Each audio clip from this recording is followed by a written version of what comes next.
Hello hello hello, क्या हाल चाल, कैसे हैं सबके सब। माय डियर पिजन्स एंड पिजनियास के क्या हाल चाल है, जल्दी से बता दीजिए कमेंट सेक्शन के अंदर। अगर जोश हाई है, अगर एनर्जी हाई है, तो कमेंट सेक्शन के अंदर सिर्फ और सिर्फ एक ही इमोजी दिखना चाहिए। और वो कौन सा है? नहीं, वो दिल नहीं है। नहीं नहीं, 100 भी नहीं है। नो नो नो, 100 वाला भी नहीं, दिल वाला भी नहीं, दिल वाला भी नहीं, 100 वाला भी नहीं। सिर्फ और सिर्फ एक इमोजी, सिर्फ और सिर्फ एक इमोजी। और वो कौन सा है? Good evening good evening good evening बेटा जी। RDXOP आ चुके हैं आपके बीच लेकर के नया चैप्टर। जी हां, आज का हमारा जो चैप्टर है उसका नाम है, कोई गेस कर सकता है? कोई गेस कर सकता है कि इतनी इतनी जल्दी, जल्दी मतलब इतनी भी जल्दी नहीं है, लेकिन हाँ, लेकिन कुछ स्टूडेंट्स के लिए तो ये लेट भी है, क्योंकि बहुत सारे स्टूडेंट जो है वो अपने स्कूल के अंदर उस चैप्टर को पढ़ चुके हैं, या उस स्कूल में वो चैप्टर चल रहा है और वो बहुत जल्दी से आपके एग्जाम में आने वाला है ना। तो इसीलिए मैं सोच रहा था कि यार जितना जल्दी हो सके उसको शुरू करवाया जाए। Yes yes, the chapter name is correct. Chapter का नाम है इलेक्ट्रिसिटी। आप में से बहुत सारे बच्चे 2 सवालों से परेशान होंगे। सवाल number 1, question number 1, sir book के गिव अवे का क्या हुआ? गिव अवे का क्या हुआ? कब होगी? गिव अवे का क्या हुआ, कब होगी, है ना। और क्वेश्चन नंबर 2, सर ह्यूमन आई चैप्टर जो आपने करवाया उसके लिए प्रैक्टिस क्वेश्चन कहां है? प्रैक्टिस क्वेश्चंस कहां है ना। प्रैक्टिस क्वेश्चन नहीं है, रिवीजन सेशन नहीं है। आप कह रहे थे सर ये आप दे देंगे, ये कहां है? कहां है ह्यूमन आई का प्रैक्टिस क्वेश्चन रिवीजन सेशन, जो कि मैंने आपको क्लब करके देना था, है ना, मिला करके देना था, रिकॉर्डेड। ये कहां है? तो भाई मैं आपको साफ साफ एक बात बता देता हूं कि मैं काम करने वाला आदमी हूं 7 दिन विदाउट एनी छुट्टी, बिना किसी छुट्टी के मैं काम करने वाला आदमी हूं। क्या ये बात जानते हो कि नहीं? मैं 7 दिन काम करता हूं, संडे को भी काम करता हूं। मेरे लिए कोई संडे मंडे कोई छुट्टी नहीं है भाई, ठीक है। मैं 7 दिन काम करने वाला आदमी। और मैंने आपसे बात बोली भी हुई है कि तुम सोचते हो ना कि जितनी मेहनत कर सकते हो, मैं उससे ज्यादा मेहनत करके दिखाऊंगा, और तभी बच्चे का रिजल्ट आता है। जब टीचर मेहनती होता है, जब टीचर मेहनत करने वाला होता है ना, रिजल्ट तभी बच्चे का निकल करके आता है। तो मैं आपको साफ बात बताऊं, सीधी सीधी बात बताऊं, कि मैं कल संडे को स्पेशली आया था रिकॉर्ड करने के लिए आप लोगों के लिए session, practice question revision session. ये दोनों मैं लेकर के आया था, पूरी पीपीटी बना करके लाया था, बढ़िया पीपीटी। और मतलब पहले रिवीजन सेशन था पूरा, ठीक है, और फिर उसके बाद प्रैक्टिस के सवाल थे, प्रीवियस ईयर क्वेश्चंस थे बहुत सारे, कंपिटेंसी बेस्ड क्वेश्चन भी थे उसके अंदर। तो बहुत सारे सवाल लेकर के मैं प्रैक्टिस सेशन बना करके लाया। और जब मैं लाया बना करके, तो मुझे पता चला, मतलब स्पेशली मैं आया स्टूडियो में, आया मैं रिकॉर्ड करने के लिए। जब मैं स्पेशली आया तो मुझे पता चला कि कंप्लीट शटडाउन है। कुछ कंस्ट्रक्शन चल रही थी ऊपर वाले फ्लोर पे, यहां से जो ऊपर वाला फ्लोर है उस पे कंस्ट्रक्शन थी। तो मुझे पता चला कि कंप्लीट शटडाउन हो रखा है, तो इलेक्ट्रिसिटी यूटिलाइज नहीं हो पाएगी, ठीक है। और स्टाफ भी नहीं था, ऑब्वियसली जो स्टाफ यहां पर होता है रिकॉर्ड करने के लिए वो भी अवेलेबल नहीं था। तो जब ऐसा कुछ हुआ तो मैंने सोचा कि यार इसको कब रिकॉर्ड किया जाए। फिर तो मैं सोच रहा था कि आज हो जाएगा, मतलब मंडे को मैं रिकॉर्ड करके दे दूंगा और जितनी जल्दी हो सकेगा वो आप लोग को मिल जाएगा। लेकिन मंडे को क्या हुआ, आज के दिन की बात बताता हूं। आज हम लोगों ने एक स्पेशल जगह पर जाना था, कुछ अनप्रिविलेज्ड बच्चों के बीच में, ठीक है। तो आज बहुत बहुत इमोशनल दिन था मतलब मेरे लिए। तो मैंने मतलब ऐसी जगह पर पहले भी विजिट किया हुआ है, लेकिन बहुत पहले कॉलेज के टाइम पर ना हमारा एक ग्रुप हुआ करता था, और हम एक एनजीओ के साथ जुड़े हुए थे, ठीक है ना। एनजीओ काफी बड़ा नाम है उस एनजीओ का भी, तो उसका नाम नहीं लूंगा यहां पर।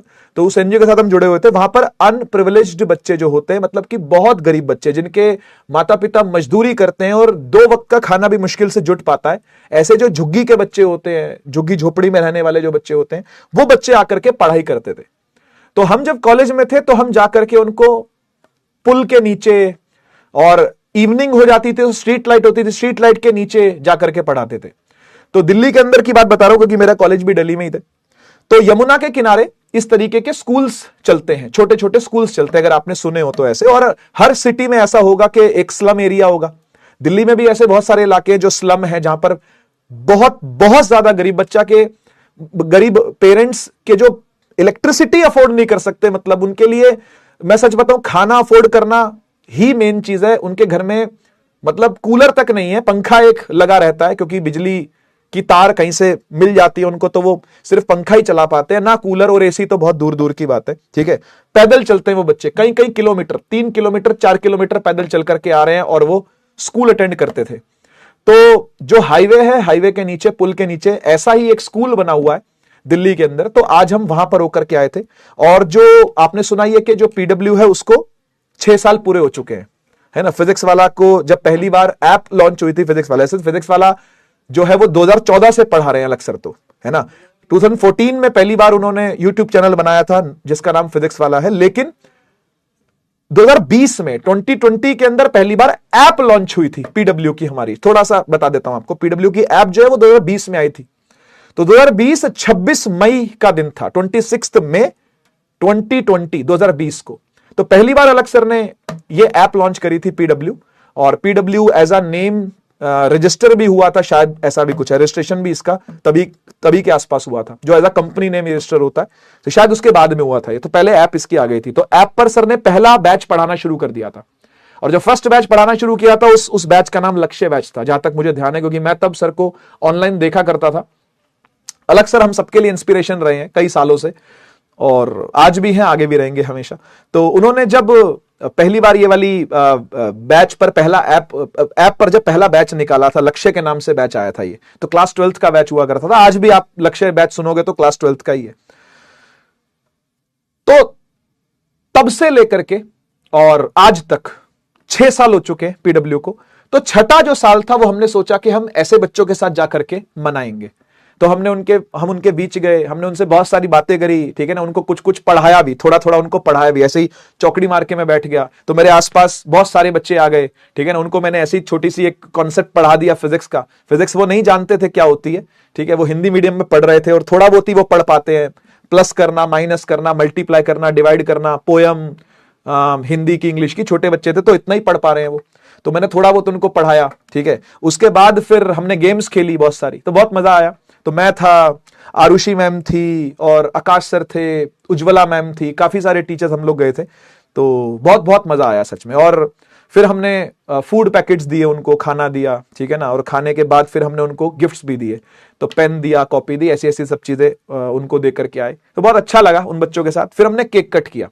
तो जो छठा साल पीडब्ल्यू का हुआ है, वो जो सेलिब्रेट हुआ है, वो उन बच्चों के बीच में हुआ है, ठीक है ना, जिन बच्चों को मतलब बेसिक सुख सुविधाएं भी मिलनी मुश्किल है, रोटी कपड़ा मकान के लिए जिनके माता पिता जो हैं वो रोज की मजदूरी करते हैं, ऐसे बच्चों के बीच में हम लोग गए और बहुत बहुत अच्छा लगा जाकर के। तो एक बहुत ही बेहतरीन दिन था आज का, सुबह का। तो जब मैं वहां से वापस लौट करके आया, तो वापस आने के बाद मैं सोच रहा था कि मैं आपको रिकॉर्ड करके तब चीजें कुछ दे दूंगा, लेकिन वापस आते आते ही 3 बज गए। वहां से जब हम वापस सुबह 9 बजे चले गए थे, हम 9 बजे से लेकर के काफी 5 घंटा कम से कम वहां पर रुके। उसके बाद जब हम वापस आए तो 3 बज चुके थे लगभग, तो 3 बज गए थे। और उसके बाद मेरी क्लास स्टार्ट हो जाती है 5 बजे से, तो फिर पीपीटी पर काम लग गया करना। तो 11th की क्लास थी मेरी अभी उदय की 5 बजे, वो अटेंड करी। उसके बाद 7 बज गए, तो मैं वो रिकॉर्ड कर ही नहीं पाया।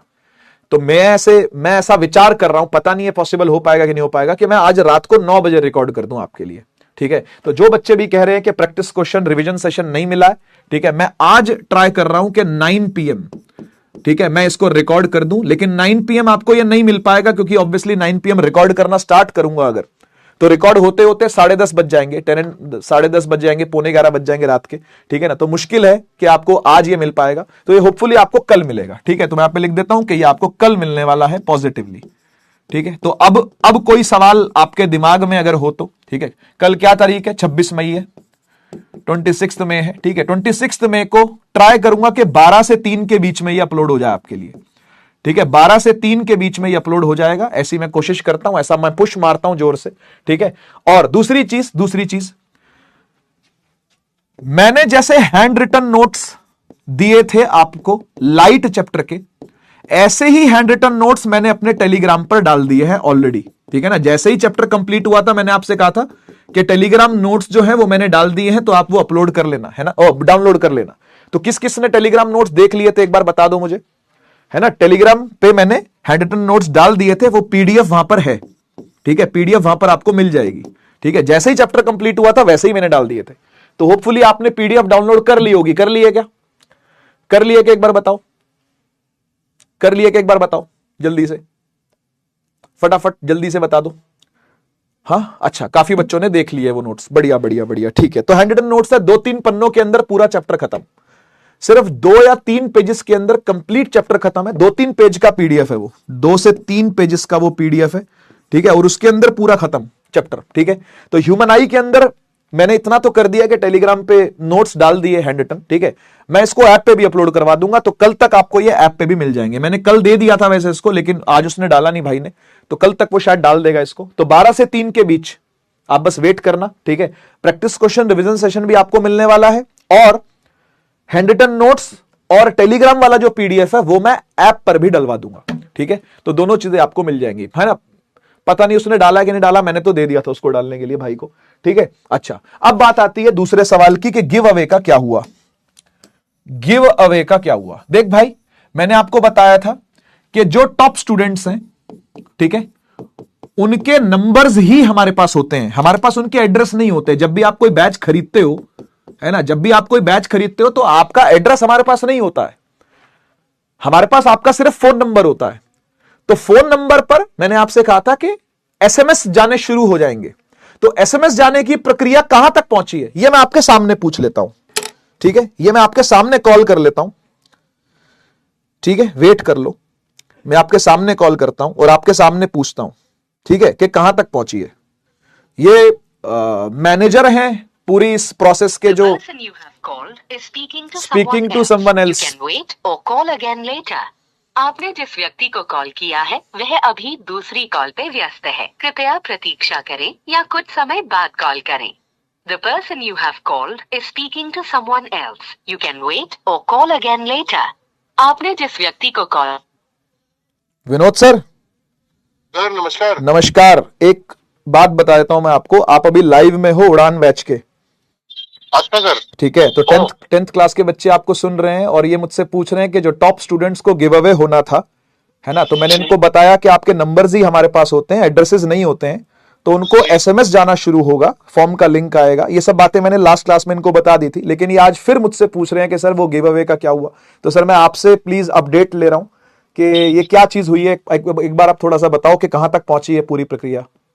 सर हम जो है ना पूरा डेटा कलेक्ट करते हैं, डेटा कलेक्शन में थोड़ा टाइम लगता है। किस किस का नंबर है, किस किस ने अच्छे एग्जाम्स में नंबर लाए हैं, उसमें थोड़ा सा टाइम लग जाता है। अगर एड्रेस होता हमारे पास में तो हम डायरेक्टली कर देते। सही बात। तो 1-2 दिन में हम जो है ना सबको एसएमएस भिजवा देंगे, जितने भी हमारे पास में ड्रॉप नाम आएंगे। हमने शायद सर आपने मुझे नहीं पता कि कितने का किया होगा, पर आपने जितना भी बोला होगा वो मैंने अग्री कर लिया था। सर 50 बच्चों की बात हुई थी, टॉप 50 स्टूडेंट्स जो थे उनकी बात हुई थी। करेक्ट, मैं कोई नंबर गलत कोट नहीं करना चाह रहा था। हाँ। इसलिए मैं आपसे पूछ रहा था। नहीं 50 बोले थे सर। 50 बच्चों की बात हुई थी। 50 लोगों के अभी मेरे पास में 50 नहीं, अभी मेरे पास 20-25 लोगों के ही वो आए हैं। ओके, तो 1-2 दिन और लगेगा। मैं पूरे 50 लोगों के नंबर इकट्ठे करके ठीक है सर, एक बार मैं एसएमएस भिजवाता हूँ। समझ गया। और पर थैंकफुली आपकी किताब आउट ऑफ स्टॉक हो जाती है। इतने लोग खरीद रहे हैं, मतलब क्या करूं मैं। सर मैं रिक्वेस्ट करूंगा आपसे कि सर ट्राई करिए कि स्टॉक में रहे बुक, क्योंकि अब ये बच्चे जो है ना, मतलब ये तो वेट कर रहे हैं, खैर इनके के रिजल्ट आएगा और कौन से 50 बच्चे वो होंगे, लेकिन मतलब मैं ये कह दूं कि यार इसमें थोड़ा सा टाइम लगेगा। तो जो बच्चे प्रैक्टिस करना चाह रहे हैं वो बुक ले लें बेशक से, ठीक है ना। देखो बुक कोई बहुत महंगी नहीं है कि आप गिव अवे के लिए वेट करते रहो। मैं तो मतलब इनसे रिक्वेस्ट करूंगा, और सर आपसे भी रिक्वेस्ट करूंगा कि प्लीज ये काम थोड़ा सा एक्सेलरेट करवा दीजिए और आउट ऑफ स्टॉक मत होने दो यार किताब को, प्लीज। सर मेरी पूरी टीम लगी हुई है प्रिंट करवाने के लिए। आती है खत्म हो जाती है, आ रही है खत्म हो जा रही है। खतरनाक डिमांड है सर, क्या करें। पीडब्ल्यू में प्यार ही इतना ज्यादा है तो किताब को भी बहुत प्यार मिलता है, बच्चे खरीदते रहते हैं। सर आपके सब बच्चों को और आपको भी सबको थैंक यू। अरे सर को नमस्ते कर दो भाई, थैंक यू बोल रहे हैं आपको। मेरा नाम भी बता दो, मेरा नाम विनोद है। हाँ विनोद बिल्कुल विनोद नाम है। और आप इंस्टा आईडी बता दो, ये सब फॉलो भी कर लेंगे। आपको मजाक कर रहा हूँ, मत बताना। ये सच में पहुंच जाएंगे। हाँ ये पहुंच जाएंगे आपसे कि भाई हमें भी दे दो, हम भी टॉप 50 में हैं। ठीक है, चलिए नमस्ते नमस्ते कर रहे हैं सर आपको बहुत सारे बच्चे। चलिए ठीक है thank you sir. So much बच्चों, आप thank you, all the very best. आप सर कभी लाइव में भी आइएगा, है ना, क्योंकि मैंने बताया बच्चों को कि ये पूरे मैनेजर है पब्लिकेशन के और पूरा पब्लिकेशन को यही लीड करते हैं हमारे यहाँ पे। तो जितनी भी बुक्स छपती हैं वो सब विनोद सर के अंडर ही छपती हैं। तो आप कभी आइएगा सर बच्चों से मिलने के लिए बैच के अंदर, क्यों भाई, बनता है ना आना। चलो ठीक है सर जी, thank you so much. Thank you sir, मैं करता हूँ जल्दी। Done sir, done done done. Okay okay, bye bye bye bye. ठीक है ब्रो, ठीक है, खुश, सुन लिया, ठीक है। तो मैंने आपके उस बंदे से बात करा दी, एग्जैक्ट यही इंसान है जो ये चीज को देख रहे हैं। और ऑब्वियसली यार डेटा कलेक्ट करने में थोड़ा सा समय लगता है, क्योंकि इनके पास ये एक एडिशनल काम आ गया, जो इनके पास ऑलरेडी बहुत सारे काम है ना। जैसे मान लो मेरे पास पढ़ाने के लिए 5 बैच हैं, मैं 9th में पढ़ा रहा हूं नीव बैच में, आपके बैच में उड़ान में पढ़ा रहा हूं, 11th में उदय बैच में पढ़ा रहा हूं, 12th में परिश्रम बैच में पढ़ा रहा हूं, मैं एनडीए में पढ़ा रहा हूं। इमेजिन करो कि एक एक्स्ट्रा बैच और आ जाए मेरे पास, तो ये 5 भी चलेंगे और वो एक्स्ट्रा के लिए भी टाइम निकालना पड़ेगा। तो ऐसे ही इनके लिए एक एक्स्ट्रा काम आ गया, गिव अवे के लिए डेटा कलेक्ट करने का जो काम है। और इनकी बहुत बड़ी टीम भी नहीं है, मैं आपको बताऊं। आपको ऐसा लगता होगा सोच करके कि बहुत बड़ी टीम पीछे होगी, बहुत बड़ी टीम नहीं है। इनके पास गिने चुने 2 लोग हैं बस पूरी टीम में, गिने चुने 2 लोग हैं। और इतनी सारी बुक्स निकलती हैं पीडब्ल्यू की, वो सारा कुछ ये हैंडल करते हैं। तो it is a tough task, लेकिन ये चीजें हो जाएंगी और आप तक आ भी जाएगी इसकी इंफॉर्मेशन। और जैसे ही लिस्ट पक्की होती है, वो पक्की लिस्ट अपने पास आएगी, मैं क्लास में आ जाऊंगा, नहीं तो मैं समृद्धि मैम से कह दूंगा, अगर उनकी क्लास लगी होगी तो वो आ जाएंगी, ऋतिक सर से कह दूंगा वो आ जाएंगे लिस्ट लेकर के, सुनील सर से कह दूंगा वो आ जाएंगे लिस्ट लेकर के, ठीक है ना, या सिद्धार्थ सर से कह दूंगा वो आ जाएंगे लिस्ट लेकर के, जो भी अनुराग सर आ जाएंगे, जो भी टीचर है वो लिस्ट आकर के आपके साथ शेयर कर लेगा, ठीक है, डन। इसके अलावा कोई और सवाल हो तो बताओ, इसके अलावा और कोई शंका, कोई प्रॉब्लम तो हो तो आप पूछ सकते हो मुझसे, आप बता सकते हो, ठीक है, ठीक। आगे चला जाए, फिर इलेक्ट्रिसिटी शुरू करें, अब इलेक्ट्रिसिटी स्टार्ट किया जाए, ठीक, करें शुरू, करें शुरू। क्या हुआ, रो क्यों रहे हो भाई, रो कहां रहे हो? हाँ चैट पढ़ रहा हूं मैं। कॉल ऋतिक सर, क्या हुआ, क्यों करना है भाई कॉल, क्या हुआ, ठीक है सब? अरे रो क्यों रहे हो भाई, रो कहां रहे हो? ठीक तो है भाई ऋतिक, क्या हो गया? कौन से वाले नंबर पे करूं, मेरे पास तो 3 नंबर है एक बार रुको, व्हाट्सएप पे करता हूं। क्लास तो नहीं चल रही कहीं उनकी, कहीं चले पता क्लास चल रही हो?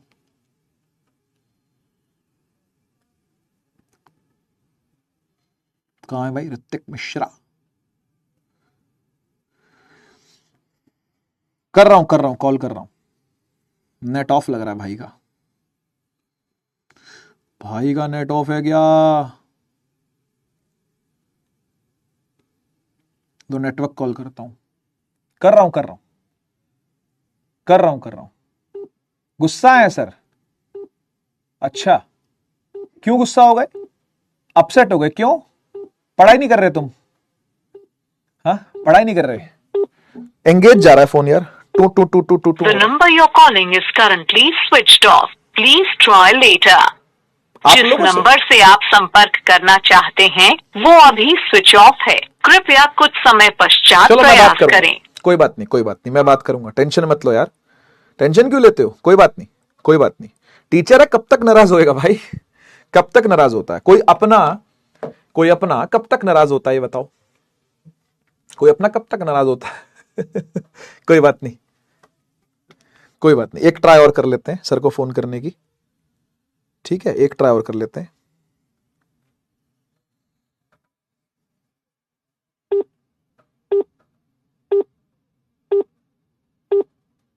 गुस्सा किस बात से तो बताओ, सॉरी बोलना है तुम्हारी तरफ से, मैं बोल दूंगा, ठीक है, मैं बोल दूंगा, सॉरी बोल दूंगा। The number you're calling is currently switched off. Please try later. Switch off जा रहा है भाई नंबर, तो क्या हो गया? मैसेज छोड़ता हूं, रुक जा, मैसेज छोड़ता हूं। सर जी नमस्कार, क्या हाल चाल?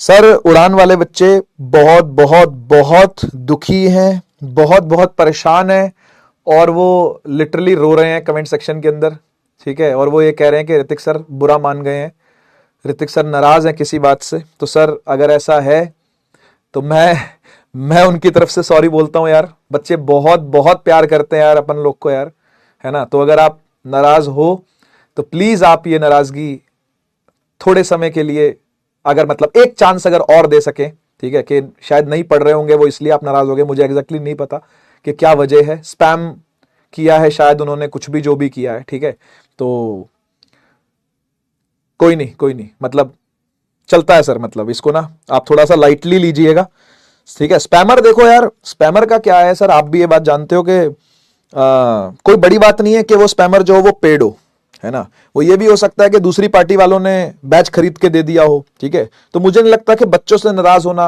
ठीक है सर, है ना, तो प्लीज ट्राई करिएगा कि मतलब आप ज्यादा समय तक नाराज ना रहें और जल्दी से नाराजगी को त्याग दें, है ना, और बच्चों को फिर से अपना लें, ठीक है, ठीक है। चलो, मुझे थैंक यू बोल रहे हैं बच्चे अब इस बात पे, कह रहे कि आपने मैसेज कन्वे कर दिया, ठीक है, और सर यार मेरी तरफ से भी माफी यार, है ना, अगर बच्चों ने सच में कुछ गलत किया है तो, और वो स्पैमर नहीं थे तो, ठीक है, वो बच्चे वो अगर स्पैमर नहीं थे, वो सच में बच्चे ही थे, तो उन बच्चों की तरफ से सॉरी, लेकिन यार कोई नहीं, माफ कर दो बच्चों को, बहुत बहुत सॉरी है, बच्चे रो रहे हैं, ठीक है ना, यार अपने बिना कौन सहारा यार, है ना।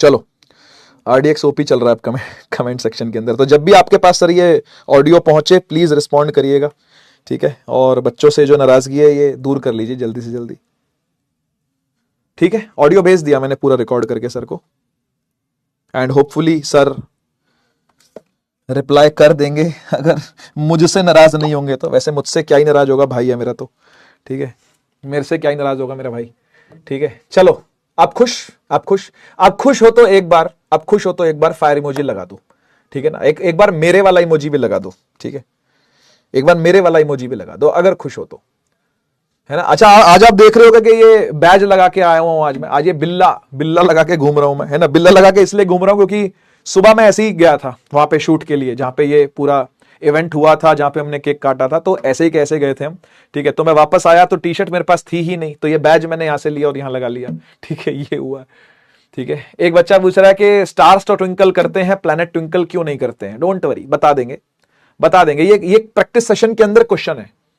ये जो प्रैक्टिस सेशन मैंने बनाया हुआ है ना, ये वाला प्रैक्टिस क्वेश्चन जो है ना, उसमें एक सवाल है ये वाला, डोंट वरी यार, हर एक सवाल का जवाब मिलेगा आपको बस ट्रस्ट करना है, और तुम ट्रस्ट तो करते ही हो ना यार, तभी तो आते हो RDX OP की क्लास में और फायर इमोजी बनाते हो आकर के, ठीक है। अब मेरे हिसाब से कोई भी ऐसी बात नहीं रह गई है जो मुझे एड्रेस करनी है आप लोग को, तो स्टार्ट करते हैं पढ़ाई, ठीक है। और स्पैमर भाई, अगर आप सच में बच्चे हो, अगर आप सच में बालक ही हो, तो ये बालकपना छोड़ दो यार, क्योंकि टीचर बहुत कुछ सह करके क्लास लेता है, सच बता रहा हूं, बहुत कुछ सह करके। जब मैं सातों के सातों दिन काम कर रहा होता हूं ना बच्चों के लिए, PW के लिए, और मैं जब इतनी मेहनत कर रहा होता हूं, जब इतना गला जल रहा होता है ना, तो भी चीजें करनी होती है, या तो लाइव या तो रिकॉर्डेड, ठीक है ना, और तब जब ऐसी हरकत होती है ना, तो सच में दिल रोता है, और नाराजगी जायज है बिल्कुल ऋतिक सर की भाई, ठीक है। और अगर आप सच में स्पैमर हो मेरे भाई, तो क्यों परेशान कर रहे हो किसी को यार, इस चीज का तुमको पैसा मिल रहा है, शायद यही बात होगी, है ना, दूसरी पार्टी वालों ने तुमको पैसा दिया होगा कि तुम जाओ और PW के टीचर्स की क्लास में जाकर के उल्टी सीधी बातें लिख करके आओ, मत करो यार, कोई अच्छा काम कर लो अगर आपको इस चीज का पैसा ही मिल रहा है तो, क्योंकि ये होता है, ये इंडस्ट्री ऐसी ही है, हम जानते हैं इस इंडस्ट्री को अच्छे से, है ना, 6 साल हो गए पढ़ाते हुए, कब से देख रहा हूं मैं, पता भी चल जाता हमको कि स्पैमर कौन है, किस पार्टी ने भेजा है, और कई बार तो स्पैमर खुद ही आके बक जाता है हमारे आगे के, सर ऐसा ऐसा था कि इतना रुपया दिया था, इसने दिया था, ऐसे दिया था, ये सब बातें रिवील हो जाती हैं। तो ये दुनिया बहुत छोटी सी है यार, ठीक है, तो मत करो ऐसी चीजें, ठीक है, मत करो। चलो शुरू कर लेते हैं भाई आज की क्लास। देखो, आज हमने, अब ऊपर से बताऊं तो मेरे पास सच में टाइम ही नहीं था कि मैं आपके लिए कोई PPT बना करके लाऊं, ये मैं सच बोल रहा हूं आपको, आज मेरे पास समय ही नहीं था कि मैं कोई PPT आपके लिए बना करके लाऊं, ठीक है। तो मैं आज बस बेसिक बातें करता हूं इलेक्ट्रिसिटी के बारे में, ठीक है, बिल्कुल बेसिक चर्चा करेंगे इलेक्ट्रिसिटी के बारे में, और आप आज बिल्कुल रॉ तरीके से पढ़ाई करोगे RDX के साथ। इलेक्ट्रिसिटी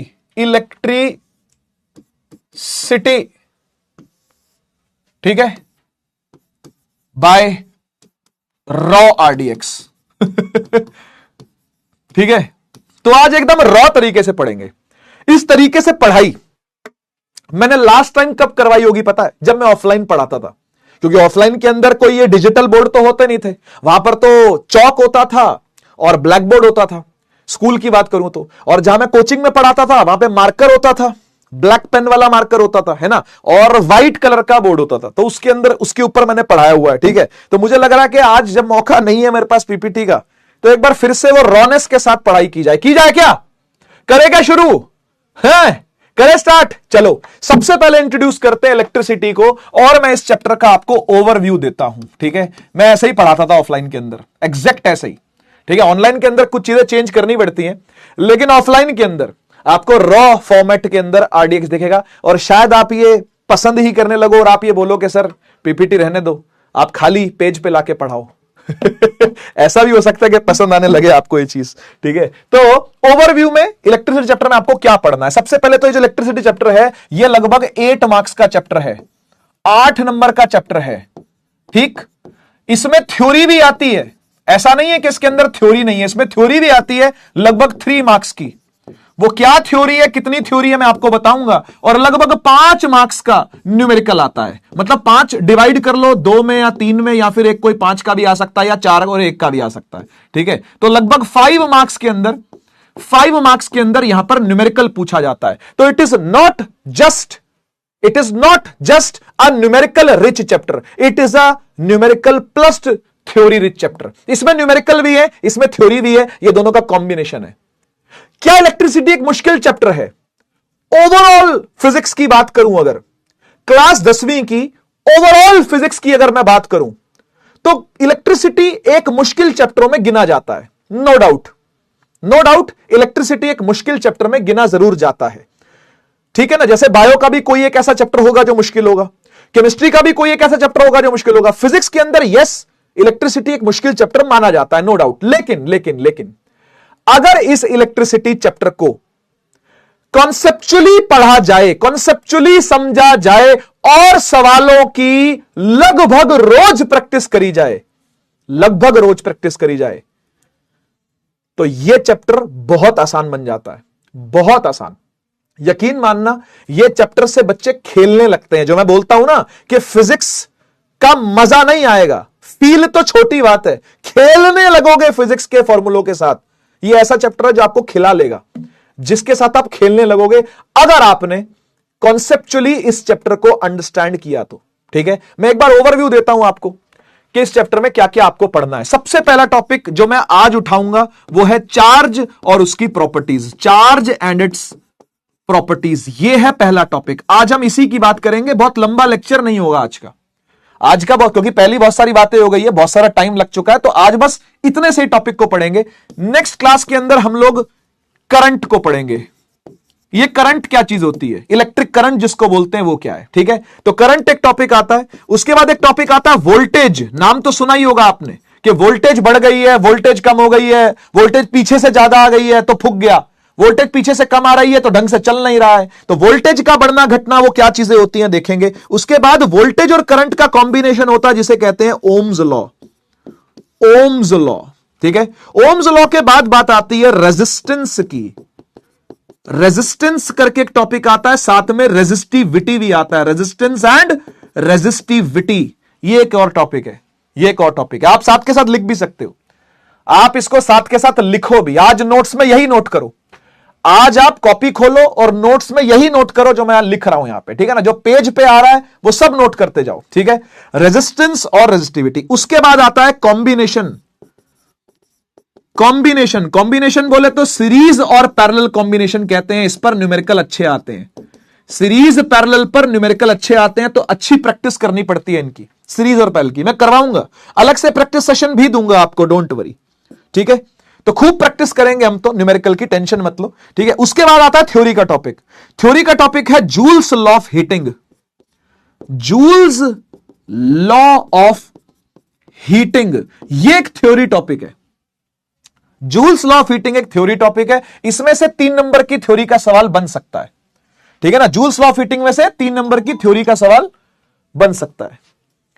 ये किसी और का फोन है, ये ऋतिक सर का नहीं है, किसी और का फोन है। लास्ट वाला पावर, लास्ट टॉपिक जो है वो पावर है, ठीक है। ये सारे टॉपिक हैं। हां बेटा, लंबा चैप्टर है नो डाउट, लाइट जितना ही लंबा है। लाइट को पढ़ने में कितने लेक्चर लगे थे? लगभग 7 लेक्चर मान के चलो, प्रैक्टिस सेशन में लाके 8 मान लो, है ना। तो 7-8 लेक्चर लगते हैं, इसको पढ़ने में भी 7-8 लेक्चर लगते हैं। पहला लेक्चर रहता है चार्ज एंड प्रॉपर्टीज का, दूसरा लेक्चर रहता है करंट और वोल्टेज का, तीसरा रहता है ओम्स लॉ और रेजिस्टेंस रेजिस्टिविटी का तीसरा लेक्चर रहता है, चौथा कंप्लीट सीरीज पैरेलल को डेडिकेटेड होता है, पांचवा जूल्स लॉ और थोड़ा थोड़ा पावर में इंक्लूड कर देता है ना। और छठे के अंदर आप लोग एनसीईआरटी भी पढ़ लेते हो, और सातवां जो होगा वो इसका प्रैक्टिस सेशन होगा। सातवां जो होगा वो इसका प्रैक्टिस सेशन होगा। छठे के अंदर हम लोग एनसीईआरटी पूरी कवर कर लेंगे, ठीक है। एनसीईआरटी कवर हो जाएगी और प्रैक्टिस सेशन आ जाएगा, ठीक है। तो it is a long chapter, no doubt, no doubt, no doubt it is a long chapter, ठीक है। नहीं 10 नहीं लगेंगे, 10 नहीं लगेंगे बेटा, 10 नहीं लगेंगे, ठीक है। 7 लेक्चर लगभग लग सकते हैं, 7 लेक्चर, ठीक है। नोट कर लीजिए एक बार फटाफट से और डन लिख दो, नोट कर लो, डन लिख दो जल्दी, ठीक है। नोट कर लो, डन लिख दो, नोट कर लो, डन लिख दो, नोट कर लो, डन लिख दो जल्दी। न्यूमेरिकल कहां से आते हैं, चलो यही बताता हूं आपको। न्यूमेरिकल कहां से आते हैं भाई? Combination, series and parallel, numerical rich. Resistance का topic, numerical rich. Ohm's law, numerical rich. यहां छोटे छोटे फॉर्मूले बनते हैं, ज्यादा दिक्कत नहीं है। पावर वाला टॉपिक, न्यूमेरिकल रिच।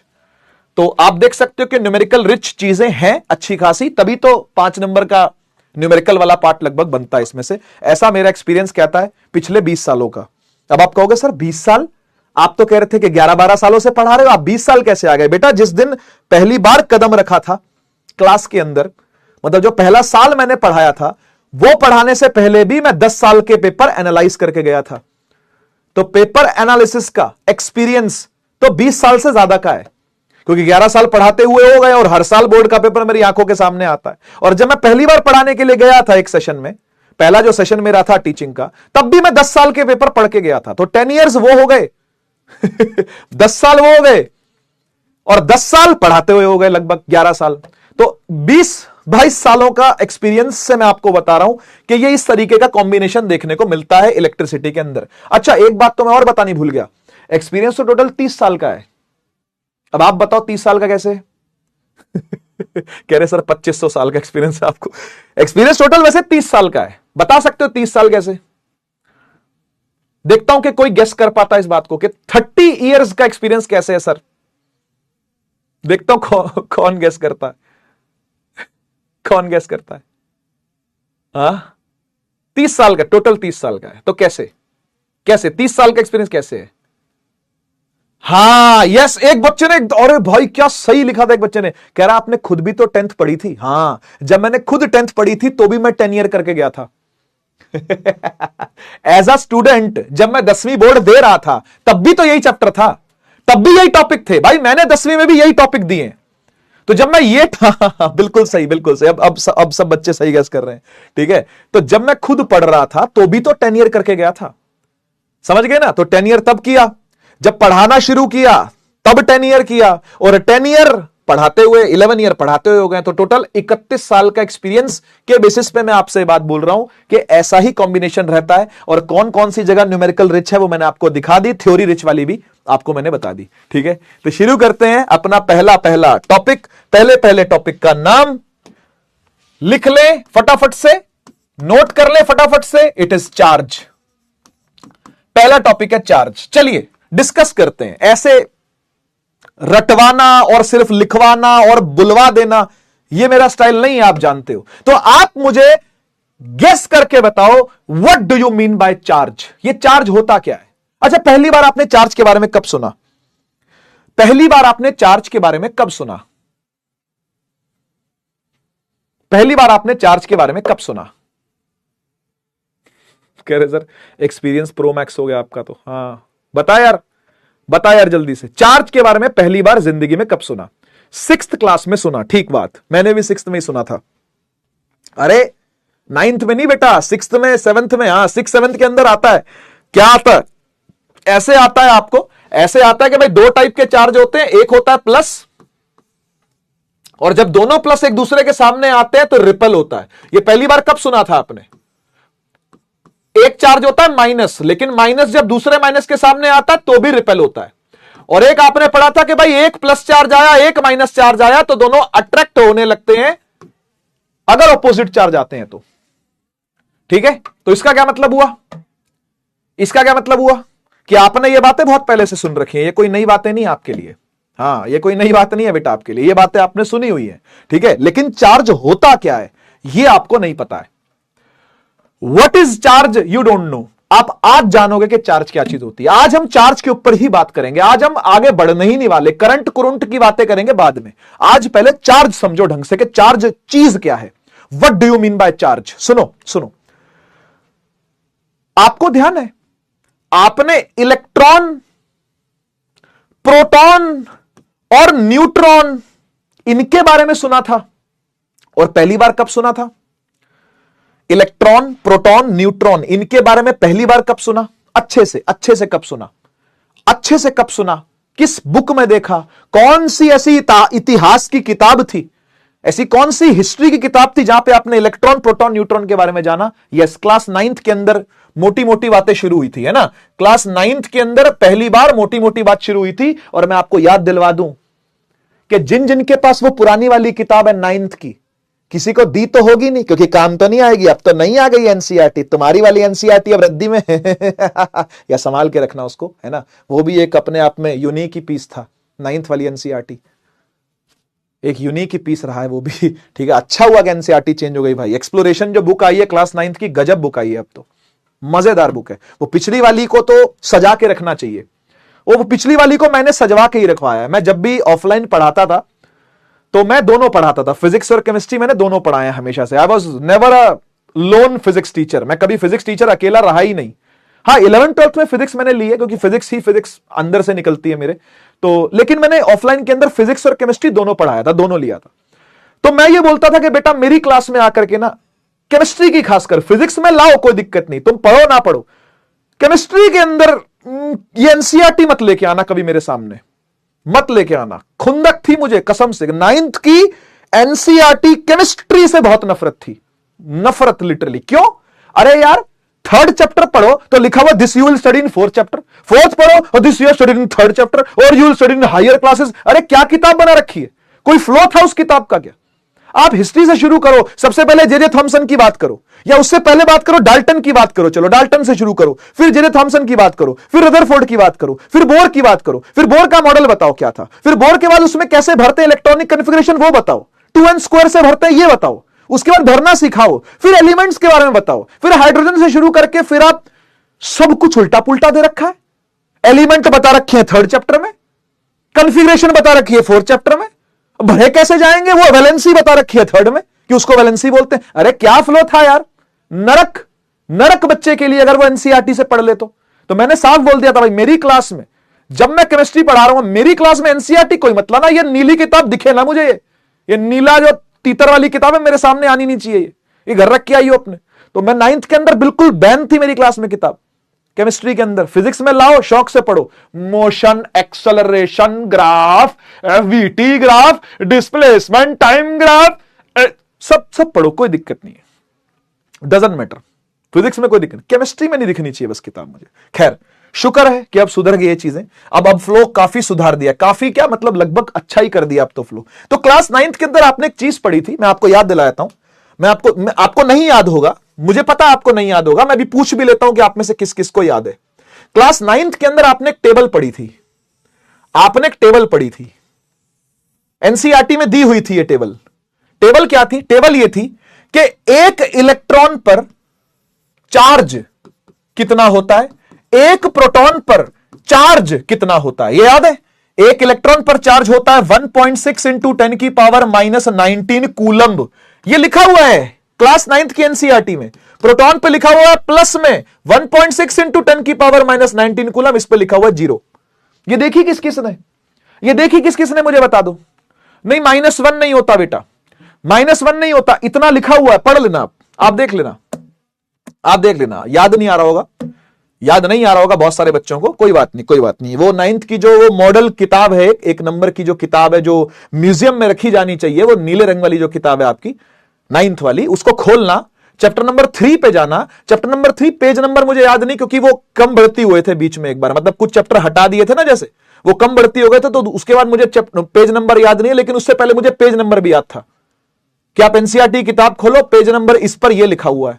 ऐसे तक मुझे एनसीईआरटी रटी हुई थी 9th क्लास की, 10th क्लास की भी ऐसा ही था। 10th क्लास का भी एनसीईआरटी बीच में चेंज हुई है फिर, क्योंकि कुछ चैप्टर हटा दिए, जैसे आपका सोर्सेज ऑफ एनर्जी करके एक चैप्टर था वो हटा दिया, हेरिडिटी आधा कर दिया, हेरिडिटी एंड एवोल्यूशन था पहले, वो एवोल्यूशन हटा के हेरिडिटी कर दिया खाली, ठीक है ना। तो खैर दूसरी बात पर आ गया मैं। मेन बात तो यह है कि एक इलेक्ट्रॉन पर -1.6 times 10 to the power negative of 19 coulomb, ये कूलम्ब बोलते हैं, जो सी लिखा है ना सी, ये सी की फुल फॉर्म होती है कूलम्ब, कूलम्ब। तो ये 9th क्लास में आप देख के आए हो, आप 9th क्लास में देख के आए, और नहीं देखा था कोई बात नहीं, नहीं देखा था तो जरूरी नहीं कि आपको देखना ही था। वो टीचर ने नहीं दिखाया वो बात अलग है, मैं तो दिखाता था, मतलब दिखाता नहीं था, मैं तो पढ़ाता था कि एक इलेक्ट्रॉन पर इतना चार्ज है, ये देख लो एक बार, प्रोटॉन पर इतना चार्ज होता है देख लो, क्योंकि तुम 10th क्लास में जाओगे अगले साल, तो ये सबसे डील आपको करनी पड़ेगी। तो now welcome to class 10th। आपका स्वागत है क्लास 10वीं के अंदर। तब नहीं देखा था तो अब देखना पड़ेगा, तब नहीं देखा था तो अब देखना पड़ेगा। एक इलेक्ट्रॉन पर इतना चार्ज होता है और प्रोटॉन पर उतना ही प्लस में होता है, न्यूट्रॉन पर कोई चार्ज नहीं है। न्यूट्रॉन इज न्यूट्रल पार्टिकल, ठीक है। खैर खैर बात आती है फिर से वहीं पर खड़ी होकर के कि चार्ज है क्या, what is a charge, charge होता क्या है, चार्ज होता क्या, किसको कहते हैं हम चार्ज, किसको कहते हैं हम चार्ज। सबसे पहले चार्ज के बारे में पढ़ाई होती है, लेकिन चार्ज है कौन, चार्ज है कौन, किसको कहा जाता है चार्ज, क्या बता सकते हो आप, किसको कहा जाता है चार्ज, क्या बता सकते हो आप, किसे बोलते हैं चार्ज, बता सकते हो आप, बता सकते हो क्या आप, किसे कहते हैं चार्ज। आइडिया नहीं है, कोई बात नहीं, कोई बात नहीं, नो आइडिया, ठीक है। बच्चे कुछ कुछ तो लिख रहे हैं, मैटर ये वो, ठीक है ठीक है, कोई बात नहीं, पढ़ लिया होगा कुछ, मेरे चैनल पर है वैसे भी। अच्छा हाँ, एक बात मैं आपको बतानी भूल गया, मैं आपको एक बात बतानी भूल गया, मैंने अपने चैनल के ऊपर मैंने पूरा इलेक्ट्रिसिटी पढ़ाया हुआ है 1 शॉट में, ठीक है। तो जिन बच्चों के पेपर में इस हफ्ते आ रहा है, क्योंकि इस हफ्ते बच्चों के पेपर हैं, जून के फर्स्ट वीक में बच्चों के, क्योंकि आप लोग के जैसे ही खुल जाएंगे स्कूल, ठीक है ना, तब तक ये चैप्टर पूरा नहीं हो पाएगा। तो जो बच्चे चाहते हैं कि स्कूल स्टार्ट होने से, समर वेकेशन खत्म होने से पहले ही हम लोग पढ़ ले, तो आप मेरे चैनल पर जाकर के 1 शॉट देख सकते हो इलेक्ट्रिसिटी का, ठीक है ना। 15 लाख से ज्यादा व्यूज हैं, मतलब लास्ट ईयर बच्चों ने पूरा निचोड़ दिया था वो 1 शॉट, और बहुत लंबा नहीं है, 1.5 घंटे के अंदर मैंने पूरा पढ़ा रखा है, 1.5 घंटा ही है, एक बार देखता हूं मैं, लगभग 1.5 घंटे के अंदर मैंने पूरा इलेक्ट्रिसिटी पढ़ा रखा है, सारे सवाल भी करवा रखे जितने जरूरी सवाल है। तो उससे आपका काम चल जाएगा, ठीक है, उससे आपका काम चल जाएगा बहुत आराम से। 1 मिनट, ओल्डेस्ट वीडियो है, 16 लाख बच्चों ने देखा हुआ है इलेक्ट्रिसिटी इन 1 शॉट, ठीक है। तो आप मेरे चैनल पर भी जाकर के देख सकते हो, it is totally your call, ठीक है। बाकी यहां पर तो देखो चीजें डिटेल में होंगी, आराम आराम से पढ़ेंगे, सवालों को करते हुए पढ़ेंगे, तो इट टेक्स टाइम, ठीक है ना, यहां पर टाइम लगेगा। पर जिनका एग्जाम नियर है, इसी हफ्ते है, अगले हफ्ते है, या स्कूल खुलते ही है, तो वो 1 शॉट रेफर कर सकता है। अगर बात ऐसे बनती है तो वैसे बनाओ, ठीक है। आइए यार चार्ज पर चलते हैं हम, ठीक है। चार्ज होता क्या है, बात करते हैं व्हाट इज अ चार्ज। देखो यार, चार्ज की जो डेफिनेशन है, अगर आप मुझसे पूछो कि चार्ज को डिफाइन कैसे करते हैं, तो मैं लिखता हूं, क्योंकि मैं सब कुछ आज अपने हाथ से ही लिख रहा हूं, तो मैं इसको लिखता हूं। चार्ज की डेफिनेशन होती है, इट इज द, लिखिएगा साथ साथ, मेरे साथ साथ ही बना लो बेटा notes, it is the property of matter by which it attracts or repels। यानी कि अट्रैक्ट और रिपेल करने का मतलब क्या, by which it attracts or repels, यानी कि अप्लाइज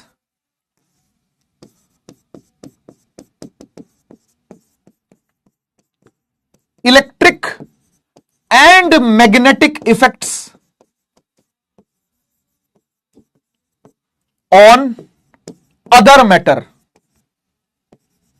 क्या बनी इसकी हिंदी, और मैं पढ़ के सुनाता हूं। यार मैं पढ़ के सुनाता हूं कि इसकी हिंदी क्या है। सुन, ध्यान से सुनियो बेटा, ध्यान से सुनियो। देख, चार्ज का मतलब होता है, चार्ज का मतलब होता है मैटर की प्रॉपर्टी। किसकी प्रॉपर्टी, मैटर की प्रॉपर्टी। मैटर की प्रॉपर्टी क्या होता है सर ये, भाई किसी भी चीज की प्रॉपर्टी क्या होती है, आप बताओ, आप बताओ किसी भी चीज की क्या प्रॉपर्टी होती है। इस फोन की क्या प्रॉपर्टी है, क्या करता है ये, कॉल मिलाता है। भाई किसी चीज की प्रॉपर्टी की हिंदी होती है खासियत।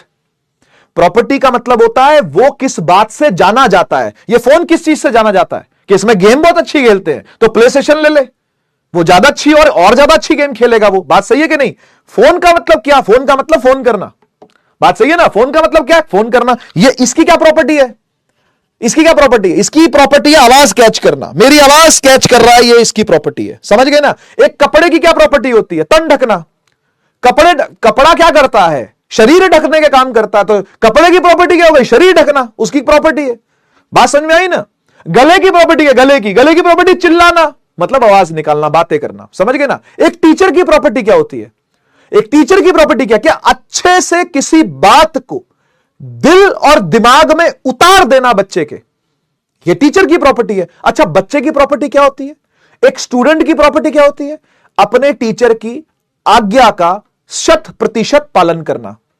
यह एक स्टूडेंट की प्रॉपर्टी है। एक अच्छा स्टूडेंट ऐसे ही जाना जाता है कि जो टीचर को 100% फॉलो करे। वो जो बोल रहा है या वो जो नहीं भी बोल रहा है, कुछ चीजों के हिडन मीनिंग भी होते हैं, वो भी जान ले। तो यह रिश्ता होता है एक स्टूडेंट और एक टीचर के बीच का, कि दिल की बात चेहरे पे बिना आए, मुंह से बिना बोले, इशारा किए बिना भी वो समझ रहा हो, वो है असली विद्यार्थी। उसे बोलते हैं असली विद्यार्थी, उसे बोलते हैं असली स्टूडेंट। बात समझे क्या? इमोशनल हो गए क्या? ठीक, कोई बात नहीं। ऐसे ही बेटा जी, चार्ज का मतलब होता है मैटर की प्रॉपर्टी। यानी सर, मैटर की प्रॉपर्टी तो 9th क्लास में हमने कुछ और पढ़ी थी। मैटर के बारे में क्लास 9th में कहा जाता था, कि matter is the one which has a mass and occupies space. यानी उसके पास वॉल्यूम होती है और उसके पास मास होता है। किस किस को यह बात याद है? किस किस को यह बात याद है? 9th क्लास में मैटर का डेफिनेशन ही यही था। Matter is the one which has a mass and occupies space. हां या ना बताओ? किस किस को यह बात याद है? याद है। काफी बच्चों को यह बात याद है। बढ़िया, बहुत बढ़िया। ठीक है ना? तो मास और वॉल्यूम। मैं आपको अगर एक बात बोलूं कि वहां पर मैटर की परिभाषा अधूरी दी हुई है, तो इसमें कोई शक नहीं है। वहां पे मैटर की बात पूरी नहीं बताई गई है। Matter is the one which has mass, occupies space and has charge.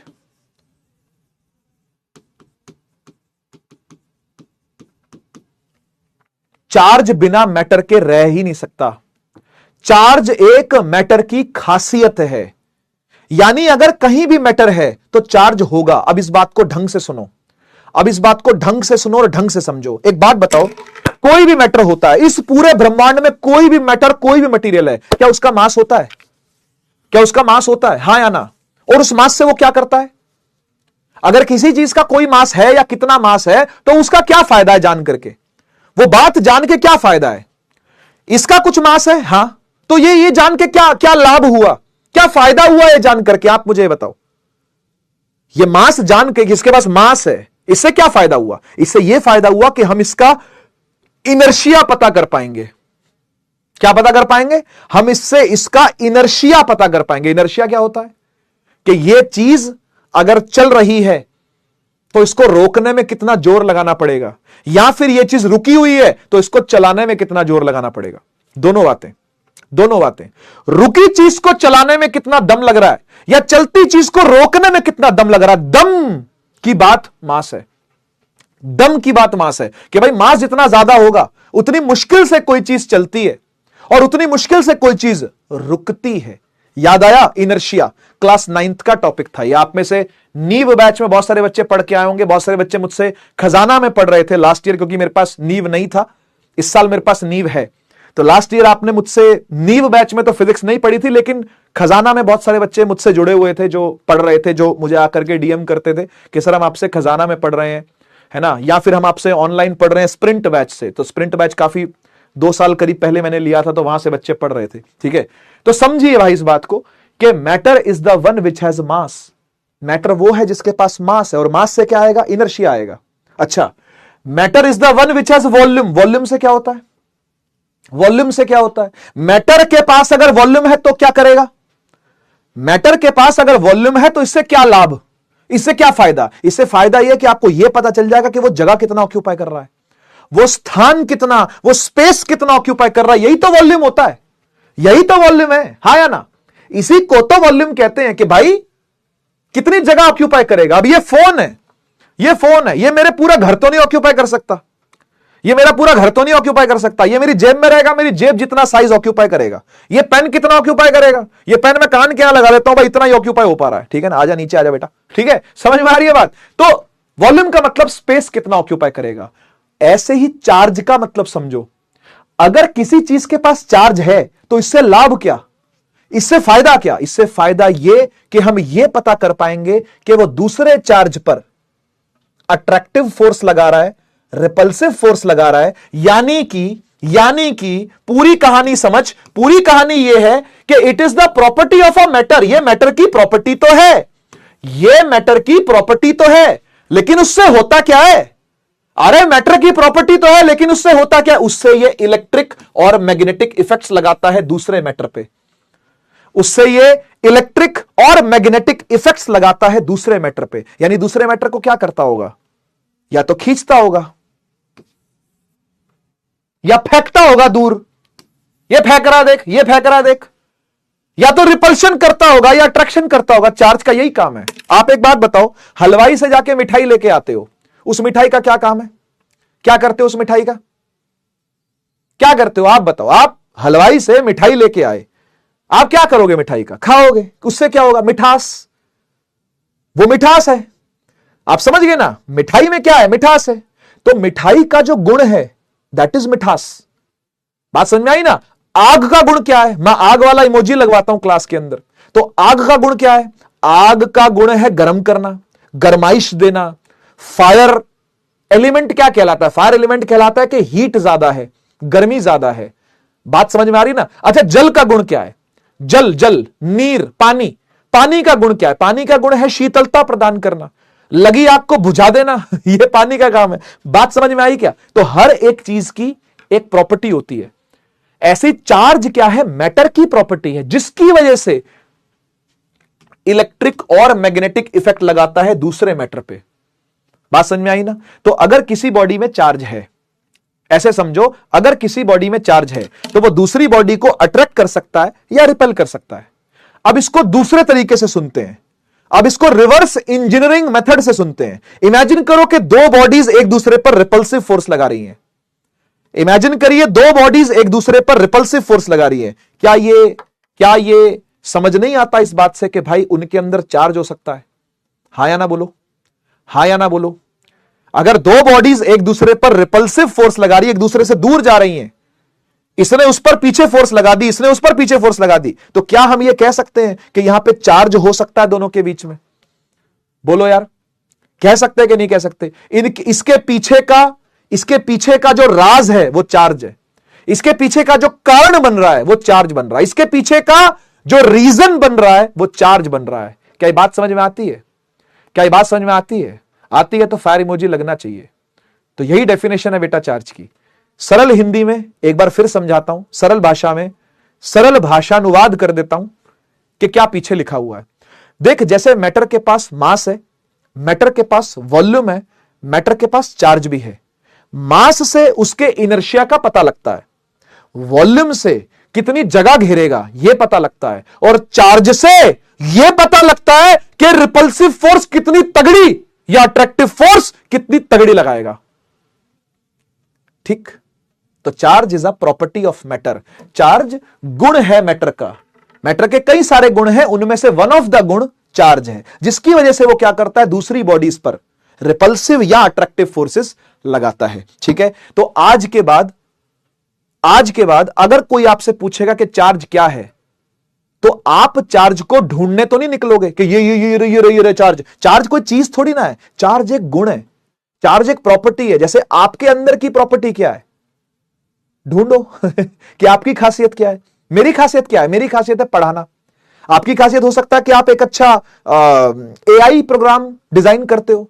आपकी एक प्रॉपर्टी हो सकती है कि आप एक अच्छा गाना गाते हो, आपकी प्रॉपर्टी हो सकती है कि आप एक अच्छी गिटार बजा लेते हो, आपकी प्रॉपर्टी है कि आप बहुत तेज धावक हो, बहुत तेज दौड़ते हो, एथलीट अच्छे हो आप, है ना। आपकी एक प्रॉपर्टी है कि आप न्यूमेरिकल बहुत अच्छे कर लेते हैं। सर ये किसी की प्रॉपर्टी नहीं होती, न्यूमेरिकल अच्छे करने, न्यूमेरिकल अच्छे हो जाए ये किसी की प्रॉपर्टी नहीं हो सकती है सर। मजाक मत करो सर, मजाक मत करो। न्यूमेरिकल अच्छे हो जाए ये क्या बात कर दी आपने, ये किसकी प्रॉपर्टी हो सकती है? न्यूमेरिकल अच्छे करना सिर्फ और सिर्फ मेरी प्रॉपर्टी है क्योंकि मैं हूं तुम्हारा फिजिक्स वाला। आओ आगे बढ़ते हैं, आइए आगे बढ़ते हैं और बात करते हैं कि ठीक है यार, चार्ज एक प्रॉपर्टी का नाम है जो कि मैटर की होती है, पर क्या चार्ज को नापा तोला जा सकता है, हां या ना?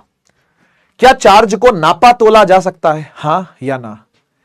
क्या चार्ज को नापा तोला जा सकता है, हां या ना? क्या चार्ज की गणना हो सकती है, हां या ना?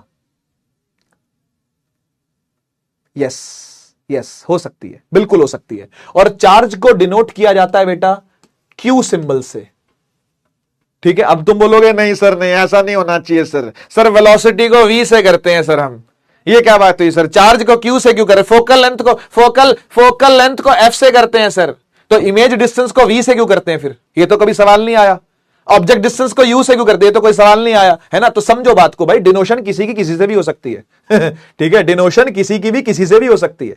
जैसे मास कैलकुलेट हो सकता है, वॉल्यूम कैलकुलेट हो सकती है, ऐसे ही चार्ज भी कैलकुलेट होता है, और चार्ज की डिनोशन की जाती है क्यू से, ठीक है। SI unit of charge. अभी थोड़ी देर पहले मैंने बोला था, किस किस को याद हुआ?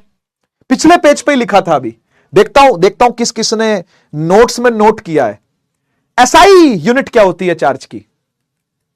एसआई यूनिट क्या होती है चार्ज की? देखता हूं कौन कौन एक्टिव था, किसका ब्रेन एक्टिव था उस टाइम पे जब मैं वहां पर 9th की बातें लिख रहा था। तो यस, शाबाश, काफी सारे बच्चे सही आंसर कर रहे हैं, काफी सारे बच्चे सही आंसर कर रहे हैं। सी से डिनोट करते हैं बेटा, कूलॉम्ब कहते हैं, कूलॉम्ब। नहीं, स्पेलिंग ठीक लिखनी है बेटा, गड़बड़ नहीं करनी है।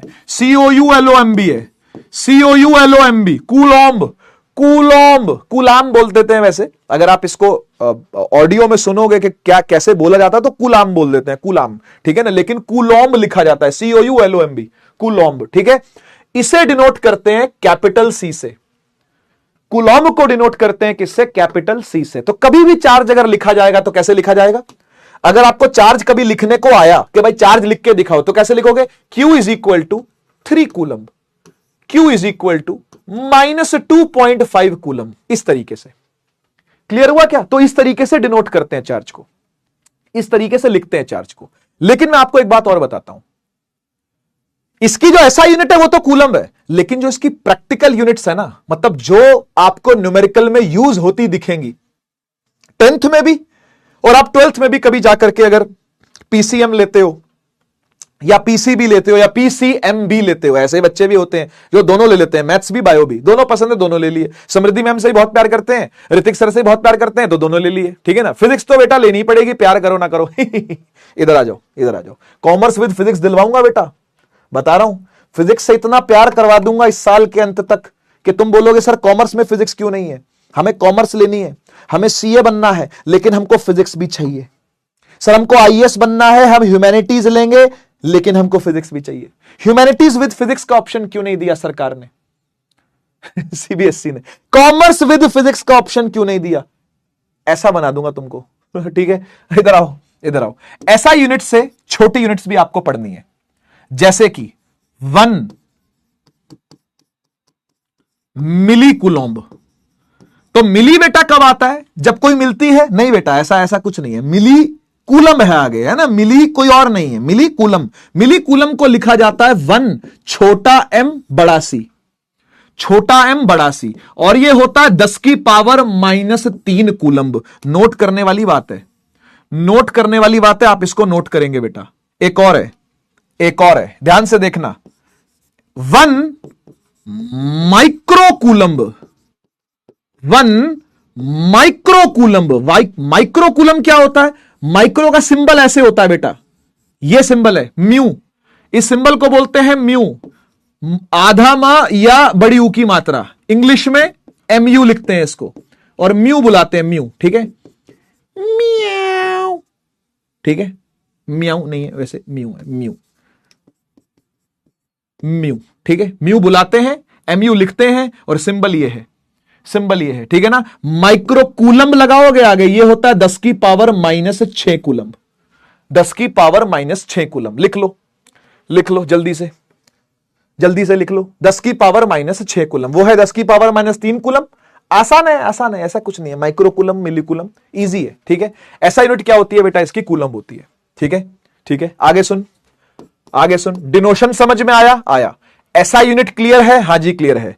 तीसरी चीज भी सुन ले, तीसरी चीज है कि ये एक स्केलर क्वांटिटी है, ये एक स्केलर क्वांटिटी है, ये वेक्टर नहीं है। क्यों?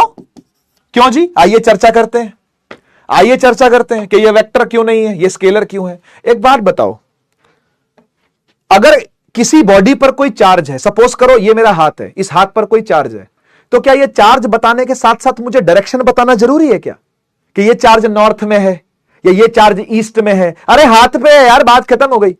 चार्ज की पोजीशन क्या है कि वो हाथ पे है, तो ये बताना जरूरी है कि हाथ पे है नॉर्थ ईस्ट डायरेक्शन में। कोई सेंस बनी इस बात की?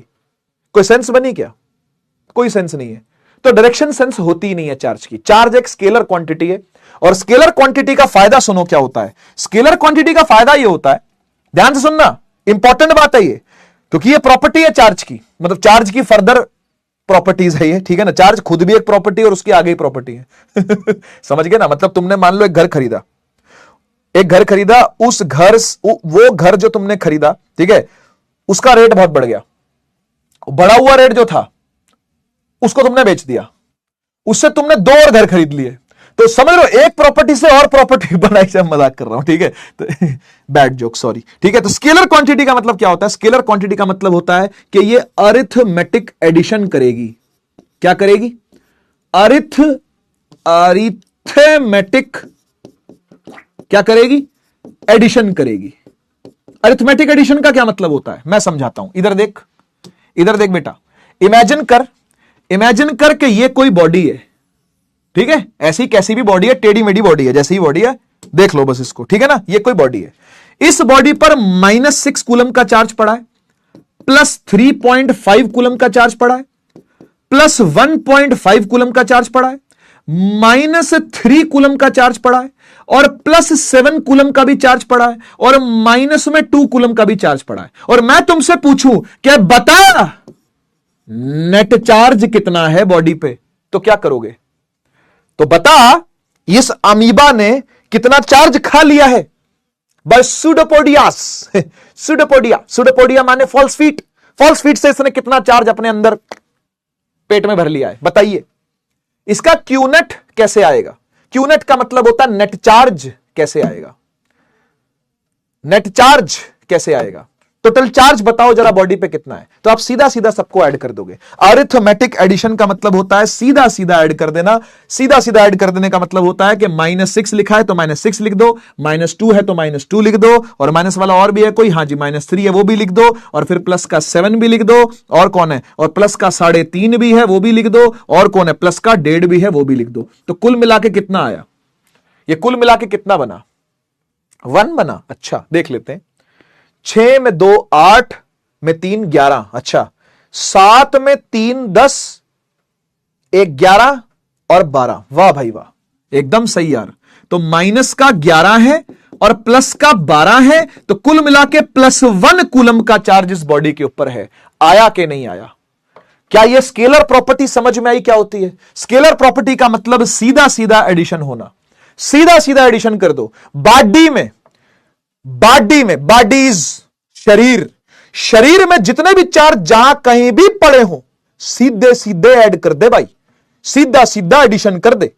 जितना भी आंसर आएगा वो आपका नेट चार्ज निकल करके आता है। बहुत बढ़िया। आगे आगे अगली प्रॉपर्टी, अगली प्रॉपर्टी है कि चार्ज यार अपीयर कैसे होता है किसी भी बॉडी पे। इसे बोलते हैं अपीयरेंस ऑफ चार्ज। बड़ा बेहतरीन कॉन्सेप्ट है ये, बड़ा ही बेहतरीन कॉन्सेप्ट है। ध्यान से सुनना कि किसी बॉडी पर चार्ज अपीयर कैसे होता है, किसी बॉडी पर चार्ज आता कैसे है, कौन लाता है चार्ज को। चल मुझे एक बात बता कि किसी बॉडी पर चार्ज कैसे आता होगा, तुझे क्या लगता है? कोई बॉडी अगर चार्ज्ड है, मैं बोलूं ये चार्ज्ड बॉडी है, ये चार्ज्ड बॉडी है, मैं बोलूं तो कैसे कैसे कह रहा हूं मैं ये बात आपको। यह बात मैं आपको कैसे कह रहा हूं कि यह चार्ज्ड है? How am I saying this that something is charged? कैसे कहोगे आप कि कोई चीज, कोई फलानी चीज चार्ज्ड है? एटम से चार्ज आता है, एटम से चार्ज आता है। एटम, अरे ये एटम क्या एटम है भाई? एटम होता है जिसके अंदर न्यूक्लियस है भाई, है ना, और आसपास इलेक्ट्रॉन मार रहा है चक्कर। तो शायद आपको यह बात पता होगी कि एटम के पास जितने नंबर ऑफ प्रोटॉन्स होते हैं बेटा, उतने ही नंबर ऑफ इलेक्ट्रॉन्स होते हैं। ये दोनों इक्वल हैं। तो एटम पे नेट चार्ज कितना है? एटम पे टोटल चार्ज कितना है? एक एटम के पास जितने प्रोटॉन होते हैं उतने ही, जैसे सोडियम है, इधर इधर सुन, जैसे सोडियम है Na, पैर में 11 लिखते हैं इसके, क्योंकि एटॉमिक नंबर 11 है इसका, है ना। एटॉमिक नंबर 11 होने का मतलब क्या होता है कि इसके पास प्रोटॉन्स की संख्या कितनी है? बोलो, इसके पास नंबर ऑफ प्रोटॉन कितने? इसके पास नंबर ऑफ प्रोटॉन 11 है, सही। और इसके पास इलेक्ट्रॉन कितने होंगे? तो देखो KLM, K में डालेंगे 2, L में डालेंगे 8, M में डालेंगे 1, है ना। K शेल में 2 इलेक्ट्रॉन आए, L शेल में 8 आए, M शेल में 1 आया, है कि नहीं? ये कुल मिला के कितने हो गए? 2, 8 और 1 कुल मिला कितने हो गए? 11 हो गए। तो 11 इलेक्ट्रॉन है, 11 ही प्रोटॉन है। तो नेट चार्ज कितना है? 0। 0, 11 मत बोलो। टोटल चार्ज किसी भी एटम पर 0 है। टोटल चार्ज किसी भी एटम पर 0 है, 0 है। Atom is neutral by nature. Atom is neutral by nature. यह नेचुरली न्यूट्रल है, ठीक है। पर एटम पे चार्ज आता है, और जब चार्ज आता है तो उसे कैट आयन या एन आयन कहते हैं। किस किसने ये शब्द सुने हुए हैं? Cation, anion. कैटायन, एनायन सुने? कैटायन, एनायन सुने? कैटायन, एनायन ये सुने हैं ना? हाँ, बिल्कुल बिल्कुल। तो एटम चेंज होता है किसमें? या तो कैटायन में या फिर एनायन में। तो कैसे होता है? कैसे होता है बेटा? एटम कैटायन में कैसे चेंज होता है, एनायन में कैसे चेंज होता है? याद कर कि जब एटम इलेक्ट्रॉन लूज करता है, इलेक्ट्रॉन खो देता है, तो वो कैटायन बन जाता है, यानी कि पॉजिटिवली चार्ज हो जाता है। और जब उसमें इलेक्ट्रॉन ऐड हो जाता है, यानी एटम इलेक्ट्रॉन ले लेता है, इलेक्ट्रॉन एक्सेप्ट कर लेता है ना, तो वो एनायन बन जाता है, यानी उसके ऊपर नेट चार्ज नेगेटिव आ जाता है। नेट चार्ज नेगेटिव आ जाता है। इसका मतलब यह हुआ सर, इसका मतलब यह हुआ सर कि चार्ज अपीयर होने का मतलब यह है, चार्ज अपीयर होने का मतलब यह है कि आपने 11 प्रोटॉन और 11 इलेक्ट्रॉन में डिसबैलेंस क्रिएट कर दिया। इस बात को ध्यान से समझना। यह बात इजीली समझ में नहीं आती है बच्चों के, इसलिए बहुत गहरा कॉन्सेप्ट है और बहुत मजेदार कॉन्सेप्ट है। बात को ध्यान से समझना। एक एटम के पास 11 प्रोटॉन थे, 11 इलेक्ट्रॉन थे, तो नेट चार्ज क्या था? 0। कोई नेट चार्ज नहीं था, सही, बढ़िया। अब जब उसने इलेक्ट्रॉन लूज कर दिए, मान लो कि उसने 2 इलेक्ट्रॉन लूज कर दिए, तो अब इसके पास प्रोटॉन कितने हैं? अब इस कैटायन के पास प्रोटॉन कितने हैं? मुझे बताओ। इमेजिन कर के एटम ने 2 इलेक्ट्रॉन लूज कर दिए। सोडियम का एटम है, सोडियम का एटम है, 2 इलेक्ट्रॉन लूज कर दिए, तो प्रोटॉन कितने हैं उसके पास? प्रोटॉन कितने हैं? लूज तो इलेक्ट्रॉन की है ना, हाँ, प्रोटॉन तो 11 रहेंगे। शाबाश, बहुत बढ़िया। अच्छा, इलेक्ट्रॉन कितने रह गए? इलेक्ट्रॉन कितने रह गए? अरे प्रोटॉन तो 11 ही होंगे। प्रोटॉन थोड़ी लूज किए हैं। अब प्रोटॉन नहीं लूज किए भाई, इलेक्ट्रॉन लूज किए। हाँ, तो प्रोटॉन तो उतने ही रहे 11। इलेक्ट्रॉन कितने हो गए? 2 लूज करने के बाद, यानी 2 खो देने के बाद उसके पास 9 ही इलेक्ट्रॉन रह गए। तो आप बताओ, इनमें से प्रधानता किनकी है? प्रोटॉन्स की कि इलेक्ट्रॉन्स की? यू अंडरस्टैंड व्हाट इज प्रधानता? दबदबा था, दबदबा है, दबदबा बना रहेगा किसका? प्रोटॉन का। कैटायनों में, कैटायंस में प्रोटॉन का दबदबा इलेक्ट्रॉन से ज्यादा है। इलेक्ट्रॉन का भी दबदबा है, लेकिन कैटायन में नहीं है। समझ रहे हो ना? प्रोटॉन की संख्या इलेक्ट्रॉन से क्या ज्यादा है, इसलिए यह बॉडी क्या है? पॉजिटिवली चार्ज्ड है। इसलिए यह बॉडी क्या है? पॉजिटिवली चार्ज्ड है। तो बात को समझना। अगर कोई बॉडी पॉजिटिवली चार्ज है तो इसका मतलब यह नहीं है कि उसके पास इलेक्ट्रॉन्स नहीं है ना? क्या इस बात से एग्री करते हो आप? अगर एग्री करते हो तो एक बार लिखना एग्री। मैं फिर से सवाल पूछता हूं आपसे, अगर कोई बॉडी पॉजिटिवली चार्ज है तो इसका कतई यह मतलब नहीं है कि उसके पास इलेक्ट्रॉन्स नहीं होंगे। देखो इसके पास 9 इलेक्ट्रॉन है, इसके पास 9 इलेक्ट्रॉन है, हाँ या ना? इसके पास 9 इलेक्ट्रॉन है, हाँ या ना? लेकिन उसके बावजूद भी ये बॉडी क्या है? पॉजिटिवली चार्ज है। तो डोमिनेशन किसकी है? अटर डोमिनेशन किसकी है? दबदबा किसका बना हुआ है? दबदबा बना हुआ प्रोटॉन का। बात समझ में आई ना? अच्छा, ऐसी मैं आपसे पूछता हूं एनायन की कहानी। इमेजिन करो कि इसने 3 इलेक्ट्रॉन एक्सेप्ट कर लिए। सोडियम का एटम था, उसने 3 इलेक्ट्रॉन एक्सेप्ट कर लिए। मैं आपसे पूछता हूं इसके पास प्रोटॉन कितने होंगे? बोलिए, 2 जवाब। सोडियम के पास 11 प्रोटॉन 11 इलेक्ट्रॉन थे, उसने 3 इलेक्ट्रॉन एक्सेप्ट कर लिए। प्रोटॉन कितने होंगे? अब प्रोटॉन तो उतने रहेंगे, प्रोटॉन थोड़ी चेंज होते हैं, प्रोटॉन थोड़ी, वो तो 11 ही रहेंगे। शाबाश शाबाश, बिल्कुल सही। पर इलेक्ट्रॉन कितने उसके पास? अब उसके पास इलेक्ट्रॉन कितने हैं? लेकिन जवाब दो। अब उसके पास इलेक्ट्रॉन कितने हैं? लेकिन जवाब दो। अब उसके पास इलेक्ट्रॉन कितने हैं? जरा जवाब दो। पहले कितने थे बेटा? 11। पहले इलेक्ट्रॉन कितने थे? 11 थे। 11 में 3 जुड़ गए। अरे 3 जुड़ने के बाद ये हो जाएंगे 14। अब दबदबा किसका है? अब दबदबा किसका है? दबदबा था, दबदबा है, दबदबा बना रहेगा। लेकिन किसका? किसका? एनायन में किसका दबदबा है भाई? एनायंस में डोमिनेट कौन कर रहा है? कौन किल कर रहा है? यहां इस बार इलेक्ट्रॉन किल कर रहा है भाई। इस बार इलेक्ट्रॉन ज्यादा है प्रोटॉन से, तो body will be negatively charged. ठीक है कि नहीं? अगर मैं आपसे यह बोलूं कि एक बॉडी नेगेटिवली चार्ज्ड है, तो क्या इसका मतलब यह कि उसके पास पॉजिटिव चार्ज नहीं होगा? क्या कहते हो, हां या ना? अगर कोई बॉडी नेगेटिवली चार्ज्ड है तो क्या यह पक्की बात है कि उसके पास कोई पॉजिटिव चार्ज नहीं होगा? क्या यह पक्की बात है कि उसके पास कोई पॉजिटिव चार्ज नहीं होगा? अगर कोई बॉडी नेगेटिवली चार्ज्ड है तो क्या यह पक्की बात है कि उसके ऊपर कोई पॉजिटिव चार्ज नहीं हो सकता?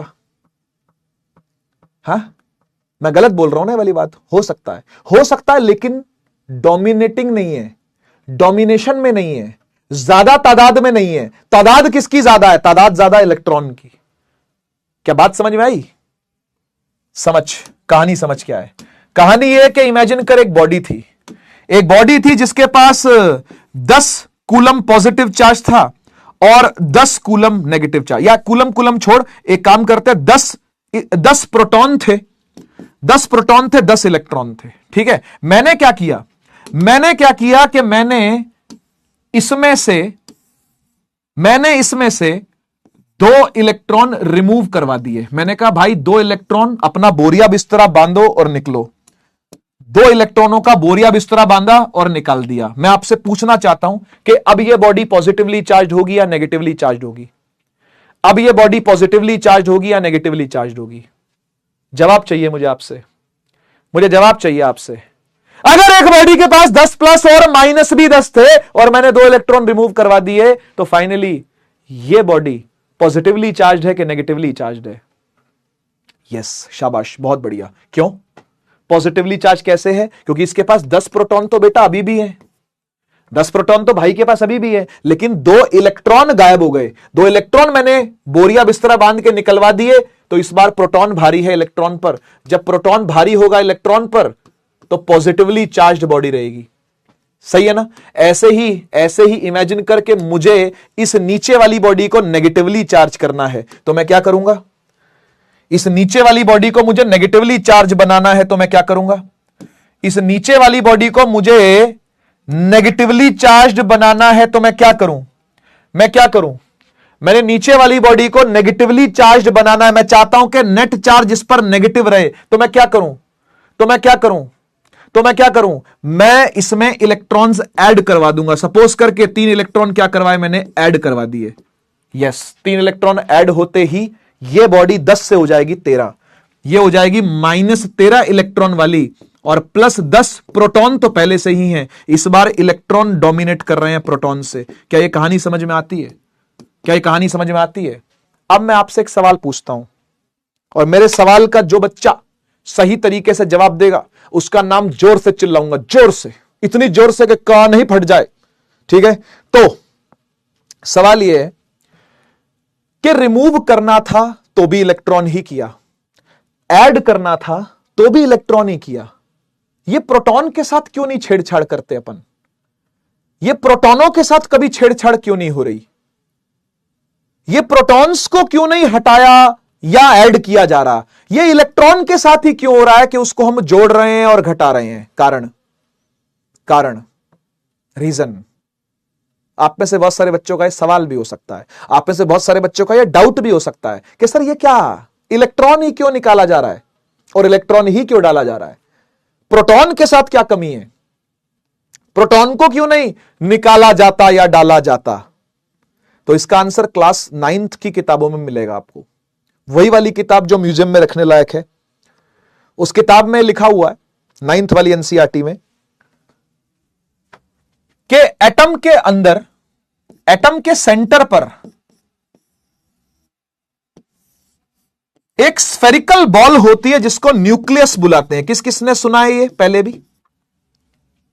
पहली बार किसने ढूंढा था न्यूक्लियस को? पहली बार किसने सुना था इस न्यूक्लियस के बारे में? पहली बार जिन्होंने सुना था वो रदरफोर्ड थे, अर्नेस्ट रदरफोर्ड नाम था भाई साहब का। इन्होंने न्यूक्लियस की खोज करी पहली बार, है ना? और इन्होंने ये बोला कि न्यूक्लियस के अंदर प्रोटॉन भी रहते हैं और न्यूट्रॉन भी रहते हैं, और ये दोनों भाईचारे में रहते हैं, प्रेम भाव से रहते हैं। इनके बीच में अट्रैक्शन है, इनके बीच में अट्रैक्शन है। प्रोटॉन न्यूट्रॉन के बीच में क्या है? प्यार है। और प्रोटॉन और न्यूट्रॉन के बीच का जो प्यार है वो इतना खतरनाक प्यार है, वो इतना जबरदस्त प्यार है कि उससे ओवरकम करने के लिए आपको न्यूक्लियर फोर्स को ओवरकम करना पड़ेगा। और न्यूक्लियर फोर्स ओवरकम करने के लिए यू नीड न्यूक्लियर एनर्जी। और न्यूक्लियर एनर्जी का मतलब जानते हो क्या है? न्यूक्लियर एनर्जी का मतलब है हिरोशिमा और नागासाकी हो जाना, यानी एटम बम फट जाना। एटॉमिक बॉम्ब फोड़ा था अमेरिका ने हिरोशिमा और नागासाकी पर। पता है कि नहीं पता ये बात आपको, है ना? और उसके बाद युद्ध बंद हो गया था। द्वितीय विश्व युद्ध की बात हो रही है, जो सेकंड वर्ल्ड वॉर हुई थी वो खत्म ही हो गई थी जब हिरोशिमा पर एक बम गिराया और 2 दिन बाद जाकर के नागासाकी पर बम गिरा दिया यूएस ने, है ना? तो जब ये 2 बम गिराए और पता चला कि भाई न्यूक्लियर बम ड्रॉप कर दिए यूएस ने, पूरी दुनिया भौचक्की रह गई, पूरी दुनिया नतमस्तक हो गई समझ लो अमेरिका के आगे, और पूरा वर्ल्ड ऑर्डर शिफ्ट हो गया ब्रिटेन से अमेरिका की तरफ। नहीं तो ब्रिटेन ही राजा था। आपको पता है कि ब्रिटेन की रानी तो इवन कनाडा में भी अपनी जय जयकार बुलवाती है, आज तक बुलवाती है, न्यूजीलैंड में बुलवाती है, ऑस्ट्रेलिया में बुलवाती है। ये सारे रानी के अंडर थे, मतलब ब्रिटेन जो अपना ग्रेट ब्रिटेन जो था उसके अंडर थे सारे के सारे, है ना? यूके के अंदर थे, यूनाइटेड किंगडम के अंदर ये सारे के सारे थे। लेकिन इसके बावजूद भी पूरी पावर शिफ्ट हो गई किस तरफ? यूएस की तरफ, क्योंकि किसी को उम्मीद नहीं थी, किसी को उम्मीद नहीं थी कि कोई इसमें से प्रोटॉन निकालेगा और प्रोटॉन भी ऐसा निकालेगा कि वो एटम बम बना लेगा और एटम बम बना के फोड़ आएगा। वैसे एटॉमिक बम सबके पास थे, सबके पास मतलब रशिया और अमेरिका दोनों के पास थे, लेकिन हिम्मत नहीं थी किसी की भी कि कोई जा करके और ड्रॉप करके आ जाए। लेकिन किया अमेरिका ने, ये अमेरिका ने ड्रॉप किया और जापान को हमेशा हमेशा के लिए अपना गुलाम बना लिया। आज भी जापान, आप सुनो तो वसाल स्टेट है वो अमेरिका की। आज भी अमेरिका के जो युद्ध पोत हैं वो जापान के इर्द गिर्द घूमते रहते हैं, आज भी, इतने सालों के बाद भी। और जापान को स्टैंड करवाने में भी अमेरिका का बहुत बड़ा हाथ है। तो they are friendly nation basically, ठीक है ना? एक तरीके से झुका दिया अपने सामने और कर्जदार बना दिया अमेरिका ने जापान को। खैर, तो एटॉमिक बॉम्ब ही नहीं बेटा, न्यूक्लियर एनर्जी से हम लोग बिजली भी बनाते, इवन इंडिया में बनती है इलेक्ट्रिसिटी, है ना? न्यूक्लियर एनर्जी का यूज करके पानी गर्म करते हैं, पानी से भाप उठती है। ये सब चीजें 9th क्लास के अंदर बताई जाती है। वर्क एंड एनर्जी चैप्टर जो आप लोगों ने पढ़ा था क्लास 9th में, वहां पे न्यूक्लियर एनर्जी के बारे में भी बताया जाता है थोड़ा थोड़ा।